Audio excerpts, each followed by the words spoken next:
தனம், முல்லை, மீலா, ஐஸ்வர்யா எல்லாரும் ஒண்ணா உட்காந்து பேசிட்டு இருக்காங்க. அந்த நேரத்தில அக்கம் பக்கத்தில இருக்கிற ஒரு 4 லேடீஸ் வீட்டுக்கு வராங்க. உங்க வீட்ல இருக்கிற பிரெக்னன்ட் லேடீஸ கூப்பிடுங்கன்னு சொல்றாங்க.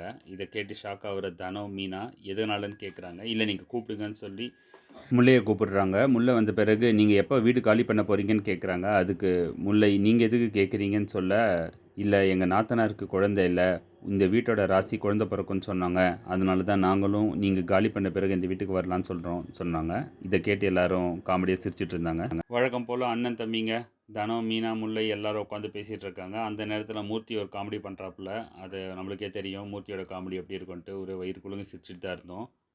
அதுவும் கண்ணனோட ஆஃபீஸை பற்றிலாம் பேசிகிட்டு இருந்தாங்க. சேலரி வந்த பிறகு அன்றைக்கி என்ன வாங்கி தர போகிறன்ற மாதிரி மீனா கிண்டல் பண்ணுறாங்க. மீனாவும் ஜீவாவும் வெளியே உட்காந்து பேசிகிட்டு இருக்காங்க. மாற்றி மாற்றி ஒருத்தவங்கள பற்றி ஒருத்தவங்க புகழ்ந்து பேசிகிட்டு இருக்காங்க. நீ நிறைய வேலை பண்ணுற, நீ நிறைய வேலை பண்ணுறன்ற மாதிரி.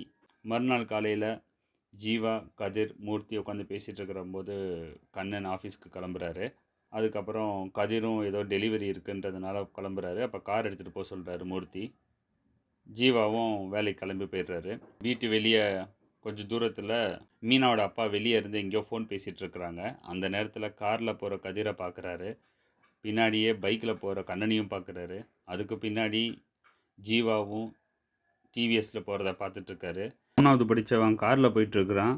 என்னோட மாப்பிள்ளை டிவிஎஸில் போயிட்டுருக்கிறான். இதை பற்றி வீட்டில் சொன்னால் மீனா என்னை திட்டுறா அப்படின்ற மாதிரி புலம்பிகிட்டே இன்றைக்கி சீரியலில் முடிக்கிறாங்க.